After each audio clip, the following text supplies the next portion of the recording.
এই মুহূর্তে স্মার্টফোন কেনার কথা চিন্তা করলে সবাই মোটামুটি কনফিউজড হয়ে যায় যে অফিসিয়াল ফোন কিনবো নাকি আনঅফিসিয়াল কিনবো।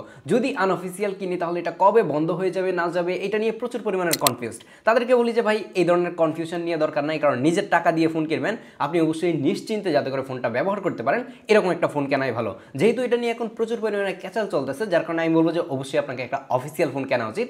আর এই মুহূর্তে যদি আপনার বাজেট হয়ে থাকে 20,000 টাকা কিংবা এর কিছুটা নিচে, তাহলে আপনি এই ফোনটা দেখতে পারেন, কারণ এইটাকে লাস্ট বেশ কিছুদিন ধরে আমরা টেস্ট করতেছি এবং 20,000 টাকা প্রাইসের নিচে অফিসিয়াল ফোন হিসেবে আমার কাছে এটাকে বেস্ট মনে হয়েছে। কারণ এটার পারফরমেন্স, ক্যামেরা এবং এটার ডিসপ্লেটা আমার কাছে মনে হয়েছে যে 20,000 টাকার নিচে একদমই পারফেক্ট। কথা বলছিলাম Realme C85 কে নিয়ে। ভাই এটা ডিজাইনটা একবার দেখেন যে এটার পিছনে কিন্তু একটা ট্রি লিপসের প্যাটার্নটি ইউজ করা হয়েছে এবং এটা লাইটের রিফ্লেকশন পড়লে কিন্তু দেখতে অনেক বেশি সুন্দর লাগে। এইটারই আর একটা ব্ল্যাক কালার রয়েছে এবং এই ব্ল্যাক কালারটার পিছনে দেখেন যে বাতি জ্বলতেছে, জাস্ট ব্ল্যাক কালারটা না, এটার পিছনে কিন্তু এই লাইটটা রয়েছে। আপনি যখন ফোনকে চার্জে দিবেন তখন কিন্তু এই লাইটটা জ্বলবে এবং এটা খুবই সুন্দর লাগে। এটার পিছনে দেখতে তিনটা ক্যামেরার মতো লাগলেও এই জায়গায় কিন্তু মেইনলি আসলে ক্যামেরা একটাই ইউজ করা হয়েছে, 50 মেগাপিক্সেলের একটা ক্যামেরা, যেটা নিয়ে আমরা একটু পরেই কথা বলবো। এবং এর পাশে একটা ফ্লিকারিং সেন্সর এবং আর একটা ডিজাইনের জন্য জাস্ট দেওয়া হয়েছে। এবং এর ক্যামেরা বামটাও দেখতে কিন্তু অনেক বেশি প্রিমিয়াম লাগে, মোটামুটি মিড রেঞ্জ কিংবা ফ্ল্যাগশিপ ফোনের মতো লাগে আর কি, মানে দেখতে অনেক দামি টামি লাগে। যাই হোক, আপনি যখন এটার বটমের দিকে আসবেন তখন প্রথমে একটা সিম ট্রে পেয়ে যাবেন, যেটা একটা হাইব্রিড সিম কার্ড স্লট। তার মানে হচ্ছে চাইলে আপনি দুইটা সিম ইউজ করতে পারবেন অথবা একটা মেমোরি একটা সিম কার্ড ইউজ করতে পারবেন। এবং তার পাশেই রয়েছে হচ্ছে মাইক্রোফোন। কিন্তু আমার এই জায়গায় কমপ্লেন হচ্ছে যে মাইক্রোফোন এবং সিম ইজেক্টের যেই মানে জায়গাটা রয়েছে এই দুইটা নিয়ে অনেকেই কনফিউজড হয়ে যায়। দেখা যায় যে সিম ইজেক্টর যে কোনো একটার ভিতর ঢুকাই দিতে পারে, তো সেই জায়গায় মাইক্রোফোন নষ্ট হয়ে যাওয়ার একটা চান্স থাকে। তো রিয়েলমিকে বলবো যে ভাই এই ডিজাইনটি একটু চেঞ্জ করার জন্য, অথবা এই সিম ট্রেটাকে অন্য কোথাও নেওয়া যায় কিনা যাতে করে এই মাইক্রোফোনটা নষ্ট না হয়ে যায়। আমি শিওর না যে আসলে এটার মধ্যে গোতা দিলে নষ্ট হবে কিনা, বা ভিতরে যদি কোনো গ্যাসকেট অথবা প্লাস্টিক থাকে তাহলে অথবা নষ্ট হবে না, কিন্তু ম্যাক্সিমাম মানুষজন এটা নিয়ে কনফিউজড হয়ে যাবে। দেন আপনি পাচ্ছেন হচ্ছে ইউএসবি টাইপ সি পোর্ট এবং মেইন স্পিকার। কিন্তু দুঃখের বিষয় হচ্ছে এটার মধ্যে শুধুমাত্র একটা সিঙ্গেল মনো স্পিকার ইউজ করা আছে। এই বাজেটের স্মার্টফোন থেকে অবশ্যই আমরা স্টেরিও স্পিকার আশা করে থাকি। দেন যখন আপনি রাইট সাইডে আসবেন তখন পাওয়ার বাটন এবং ভলিউম রকার পেয়ে যাবেন, আর এগুলোর পজিশন ঠিকঠাকই ছিল। আর এই পাওয়ার বাটনের মধ্যেই কিন্তু ফিঙ্গারপ্রিন্ট সেন্সরটা দেওয়া হয়েছে এবং এটা কিন্তু মারাত্মক লেভেলের ফাস্ট ছিল, কোনো অবস্থাতে ডিলে দেখি নাই, অ্যানিমেশন ডিলে টিলে এরকম কোনো কিছুই নাই, জাস্ট হাত পড়তেই সাথে সাথে আনলক হয়ে যাচ্ছিল। দেন যদি আপনি টপ সাইডে আসেন তাহলে একদমই ফাঁকা দেখতে পাবেন এবং লেফট সাইডে ফাঁকা রাখা হয়েছে। তার মানে হচ্ছে যে এইটার মধ্যে হয়তোবা কোনো ধরনের নয়েজ ক্যান্সেলেশন মাইক্রোফোন ইউজ করা হয় নাই। কিন্তু আমি একটা জিনিস দেখতে পাচ্ছি যে লাস্টের যে ক্যামেরাটা রয়েছে, মানে একদমই নিচের যে ক্যামেরাটা, এটার মধ্যে একটা হোল দেখা যাচ্ছে। তো এইটা হয়তোবা নয়েজ ক্যান্সেলেশন হিসেবে কাজ করতে পারে। কিন্তু এটা দিয়ে আমি আউটডোরে কথা বলে দেখেছি যে অপর পাশে ঠিকঠাক ক্লিয়ারলি কিন্তু কথা শুনতে পাচ্ছিল, মানে কল রিসিপশন বা নেটওয়ার্ক রিলেটেড কোনো প্রবলেম আমি এটাতে খুঁজে পাইনি। বাই দ্য ওয়ে, এটার প্রাইস একটু আপনাদেরকে জানিয়ে নেই। এটার 6/128GB যে ভার্সনটা রয়েছে এটা কিন্তু 18,999 টাকা, তার মানে 19,000 টাকা। আর হচ্ছে 8/128GB যে ভার্সনটা সেটা হচ্ছে যে 20,999 টাকা, তার মানে হচ্ছে 21,000 টাকা। এরকম প্রাইস রেঞ্জে পাওয়া যাচ্ছে। এটার বেস ভেরিয়েন্টের কথা যদি চিন্তা করেন তাহলে 19,000 টাকা প্রাইস রেঞ্জের একটা ফোনের মধ্যে আইপি রেটিং থাকতেছে। তাও আবার কি আইপি রেটিং শুনবেন, IP69K এর রেটিং থাকতেছে। তার মানে হচ্ছে এই ফোনটাকে যদি আপনি পানির নিচে 2-4-5 দিনও রেখে দেন আমার মনে হয় কিছুই হবে না। এবং আমরা এর আগে মানে এর বড় ভাই যেটা C85 Pro সেটাকে আমরা 4-5 দিন হচ্ছে যে বরফ বানিয়ে আমরা টেস্ট করে দেখিয়েছিলাম যে সেটা কিন্তু কিছুই হচ্ছে না। তার মানে বুঝতেই পারতেছেন যে এইটাও পানির নিচে থাকলে কিছুই হবে না। যারা পানির নিচে গিয়ে আন্ডার ওয়াটার ভিডিও করতে চান কিংবা আন্ডার ওয়াটার ফটোগ্রাফি করতে চান তাদের জন্য এটা একটা আইডিয়াল চয়েস হতে পারে একদমই বাজেট রেঞ্জের মধ্যে। আর এই ফোনের ক্যামেরাতে যখন আপনি যাবেন তখন এটার আন্ডার ওয়াটার নামের একটা মোডই পেয়ে যাবেন, যেই মোডের মাধ্যমে গিয়ে আপনি পাওয়ার বাটন এবং ভলিউম বাটনগুলো ইউজ করে খুব ইজিলি ভিডিও রেকর্ড করতে পারবেন এবং পিকচার ক্যাপচার করতে পারবেন। C85 এই ফোনটার মধ্যে 6.8 ইঞ্চির একটা IPS LCD প্যানেল ইউজ করা হয়েছে এবং এইটার মধ্যে 144 হার্জের হাই রিফ্রেশ রেট দেওয়া হয়েছে। যে জায়গায় লাখ টাকার ফোনের মধ্যে আমরা 120 হার্জ রিফ্রেশ রেট দেখি, তো সেই জায়গায় এটার মধ্যে 144 হার্জ দেখে অবাক হওয়ার কিছু নাই। এই 144 হার্জটা খুবই স্মুথ ছিল, এটা নিয়ে কমপ্লেন করার কোনো সুযোগ নাই। কিন্তু কথা হচ্ছে যে এটা ম্যাক্সিমাম টাইম যে 144 হার্জ কাজ করে ব্যাপারটা এরকম না, ম্যাক্সিমাম টাইম এটা 120 হার্জেই কাজ করে। বাট কিছু কিছু অ্যাপের মধ্যে দেখলাম যে 144 হার্জটা কাজ করতেছে এবং গেমিং এর ক্ষেত্রে কিন্তু এটা আপনাকে একটা বেটার সাপোর্ট দিবে। এটা ডিসপ্লের কথা যদি বলি তাহলে ডিসপ্লে আমার কাছে বাজেট অনুযায়ী ঠিকঠাকই মনে হয়েছে, কিন্তু যেহেতু অলমোস্ট 20,000 টাকা এটার প্রাইস, অবশ্যই এই জায়গায় আমরা একটা অ্যামোলেড ডিসপ্লে আশা করে থাকি। এবং এটা IPS ডিসপ্লে হিসেবে কমপ্লেন করার সুযোগ নাই, যেহেতু এটা HD রেজলিউশনের ডিসপ্লে, যার কারণে যখন আপনি একদমই কাছ থেকে কন্টেন্ট ওয়াচিং করবেন তখন হয়তো বা একটু শার্পনেসের ঘাটতি পাবেন, একটু পিক্সেলেটেড লাগে। তাছাড়া দেখা যায় যে এটা IPS ডিসপ্লে হওয়ার ফলে কিন্তু সাইড থেকে কোনো অবস্থাতেই নেগেটিভিটি আমরা দেখতে পাই নাই। এবং ডিসপ্লের চারপাশে পাশের চেইন বেজেলটা মোটামুটি ন্যারোই ছিল, কিন্তু বটম সাইডের যে চেইনটা রয়েছে এটা একটু বেশি মোটা, এটা আরেকটু ন্যারো করলে দেখতে আরও বেশি প্রিমিয়াম লাগতো।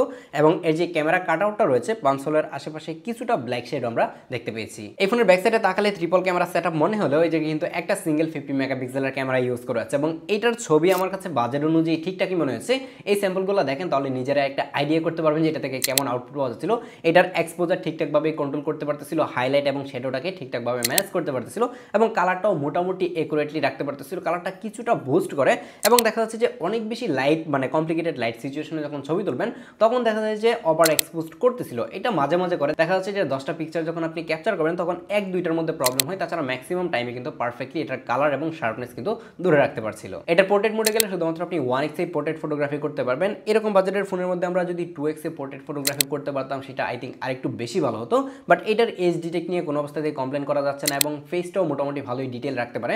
মাঝে মাঝে দেখা যায় যে ফেসটাকে একটু স্মুথ করে, এটা ম্যাক্সিমাম টাইম বাজেট ফোনগুলো এটাই করে থাকে, বাট এটার পোর্ট্রেট নিয়ে ম্যাক্সিমাম মানুষজন সন্তুষ্ট থাকবে, কারণ এরকম বাজেটের ফোন থেকে আমরা নর্মালি এই ধরনের পোর্ট্রেটই পেয়ে থাকি। হয়তোবা এই স্যাম্পলগুলো দেখে বুঝতেই পারতেছেন যে এটা থেকে আসলে কেমন লেভেলের পোর্ট্রেট পাওয়া যাবে। অনেক বেশি কমপ্লিকেটেড লাইট সিচুয়েশনে পড়ে গেলে এটার এজ ডিটেক্ট মাঝে মাঝে মিসিং দেখতে পাবেন, বাট ম্যাক্সিমাম টাইম কিন্তু পারফেক্টলি এটার পোর্ট্রেটটা কাজ করছিল। আর এটার ফ্রন্ট ক্যামেরা হিসেবে ইউজ করা হয়েছে একটা 8 মেগাপিক্সেলের ক্যামেরা, এবং এটা দিয়েও সুন্দর সুন্দর সেলফি কিন্তু তোলা যাচ্ছিল। কিন্তু এই জায়গায় যদি মিনিমাম 12 মেগাপিক্সেলের একটা সেলফি ক্যামেরা দেওয়া হতো তাহলে একটু বেশি শার্পনেস এবং ডিটেল আমরা দেখতে পেতাম। বাট ওভারঅল সবকিছু মিলে এটার ফ্রন্ট ক্যামেরা নিয়ে আমি মোটামুটি সন্তুষ্ট ছিলাম। বাট এই ধরনের ফোন যারা কিনে থাকে ম্যাক্সিমাম টাইম দেখা যায় যে ফ্রন্ট ক্যামেরাটা ইউজ হয় শুধুমাত্র ভিডিও কলিং এর ক্ষেত্রে, তো সেই ধরনের কাজ কিন্তু খুব ইজিলি এটা দিয়ে আপনি করতে পারবেন। নাও কথা বলা যাক এটার পারফরমেন্স নিয়ে। এটার মধ্যে প্রসেসর হিসেবে ইউজ করা হচ্ছে স্ন্যাপড্রাগনের একটা এসওসি স্ন্যাপড্রাগন 685 4G যে এসওসিটা রয়েছে সেটা, এবং এটার পারফরমেন্সের কথা যদি বলি তাহলে বাজেট অনুযায়ী ঠিকঠাকই ছিল। যারা হচ্ছে যে খুব বেশি হেভি ইউজার না, মানে রেগুলার লাইফে ডেইলি লাইফে যে টাস্কগুলো রয়েছে ফেসবুক ইউটিউব এই ধরনের অ্যাপগুলো ম্যাক্সিমাম টাইম ইউজ করেন, শখের বসে টুকটাক লাইট ওয়েট গেমগুলো খেলে থাকেন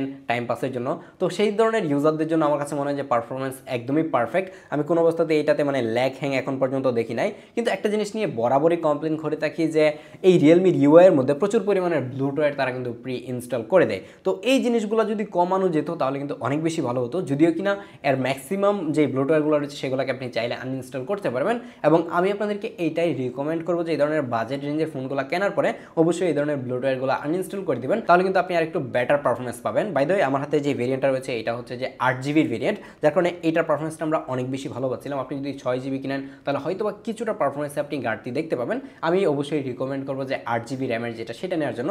যদিও কিনা রিয়েলমি ইউআইয়ের যে র্যাম ম্যানেজমেন্ট সেটা অনেক বেশি ভালো ছিল। আমার হাতের এই ইউনিটটার মধ্যে অনেকগুলো অ্যাপ আমি একই সাথে রান করে দেখেছি যে ব্যাকগ্রাউন্ডে যে অ্যাপগুলো রয়েছে সেগুলো পারফেক্টলি কিন্তু হোল্ড করে রাখতে পারে, কোনো অবস্থাতেই কিল করে দেওয়ার মতো প্রবলেম কিন্তু আমি এখনো ফেস করিনি। আর এটা দিয়ে আমরা গেমিং করেও দেখেছি যে টুকটাক 2D টাইপের যে গেমগুলো রয়েছে সেগুলো একদমই বাটার স্মুথলি চলে, এবং পাবজি ফ্রি ফায়ারের মতো গেমগুলোতে আপনি একদমই লোয়েস্ট গ্রাফিক্সে খেলতে পারবেন, এবং এক্সট্রিম মুভমেন্টে গেলে আপনি হয়তো বা কিছুটা ফ্রেম ড্রপ এবং ল্যাগ দেখতে পাবেন। এখন কিন্তু লাখ টাকার স্মার্টফোনের মধ্যে 5000 mAh এর ব্যাটারি ইউজ করা হয়, সেই জায়গায় এই ফোনটার মধ্যে ব্যাটারি হিসেবে ইউজ করা হচ্ছে 7000 mAh এর ব্যাটারি, যেই ব্যাটারি দিয়ে আপনি অনায়াসেই 2 থেকে আড়াই দিনেরও বেশি কিন্তু ব্যাটারি ব্যাকআপ পেয়ে যাবেন, এবং আপনারা বক্সের মধ্যে একটা 45 ওয়াটের ফাস্ট চার্জার পেয়ে যাবেন, যেটা দিয়ে এই ফোনটাকে খুবই দ্রুত কিন্তু চার্জও করে ফেলা যায়। এইটা স্ক্রিন অন টাইমের কথা যদি বলি তাহলে আমরা কিন্তু এটা থেকে 12 ঘন্টারও বেশি স্ক্রিন অন টাইম পাচ্ছিলাম, এবং আশা করা যায় যে আপনারা যদি এটাকে রেগুলারলি ইউজ করেন তাহলে এটা থেকে আপনারা 2 দিন অনায়াসেই ব্যাটারি ব্যাকআপ পেয়ে যাবেন। যদি হেভি ইউজ করেন তাহলেও মোটামুটি 2 দিন কিংবা 1.5 দিনেরও বেশি ব্যাটারি ব্যাকআপ কিন্তু পেয়ে যাবেন। আর যদি মনে হয় যে টুকটাক ইউজ করবেন কিংবা সেকেন্ডারি ফোন হিসেবে এই ধরনের ফোন অনেকেই ইউজ করে থাকে, তো সেই ক্ষেত্রে তো আপনি আড়াই দিনের মতো ব্যাটারি ব্যাকআপ পেয়ে যাবেন, যার কারণে ব্যাটারি ব্যাকআপ নিয়ে আপনাকে একবারের জন্য ভাবতে হবে না যে আসলে এটার ব্যাটারি ব্যাকআপ কেমন হবে, এইটা একদমই টপ নচ লেভেলের পাবেন। তো এখন ফাইনালি কথা হচ্ছে যে আসলে 19,000 টাকা প্রাইস রেঞ্জে আপনি এই ফোনটা কিনবেন কিনা। আপনি যদি চিন্তা করেন এই মুহূর্তে একটা অফিসিয়াল ফোন কিনবেন আপনার বাজেট 20,000 টাকার নিচে, তাহলে আমি বলবো যে আপনি চোখ বন্ধ করে এই ফোনটা একবার ট্রাই করতে পারেন। এইটার রিয়েলমির যে ইউআই এবং এটার সফটওয়্যার নিয়ে আপনি অবশ্যই সন্তুষ্ট থাকবেন, আর এটার ব্যাটারি ব্যাকআপ তো ভাই